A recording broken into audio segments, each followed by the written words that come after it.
You know, we're often told that America is the most Christian nation on earth, and up until the early 1950s, it certainly was.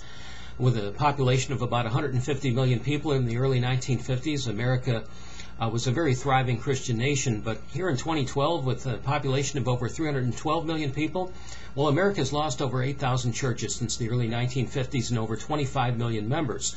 What's the reason for it? Very simply is that much of the Christian church in America no longer believes in the exclusive gospel of Jesus Christ. They no longer believe that Jesus Christ is the way, the truth, and the life, and that no one comes to the Heavenly Father except through Him. That's John 14:6. Too much of the church today now looks at other paths to God, such as Islam, Buddhism, Hinduism, Rabbinical Judaism, and the like. Well, that's a problem. When you no longer believe in the exclusive gospel of Jesus Christ, you no longer preach that to your members, you no longer disciple that to the world, and ultimately you begin losing members. Now, some of those members, of course, have left the mainline Protestant denominations, who have lost a lot of members. Most of those members since the early 1950s. Some have gone to non-denominational churches. But many have just simply stepped out into the world and have stopped being Christians, and that's a real tragedy. And we can see that in the world today with all the crime and moral decadence that is going around in America. Crime statistics have absolutely exploded since the early 1950s, and there's a correlation.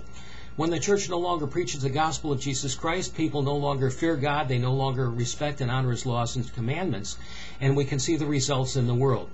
Well, how does the Christian church get back to being what it was supposed to be?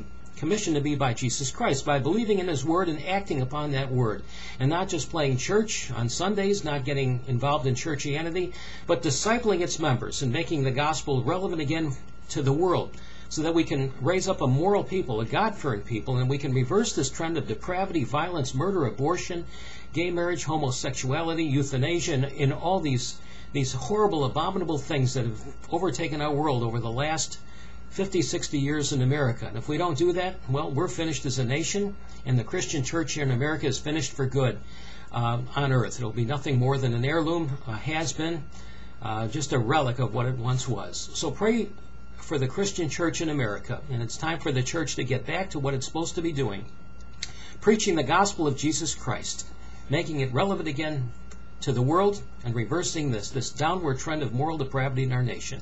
Thank you again, and God bless in Jesus' holy name.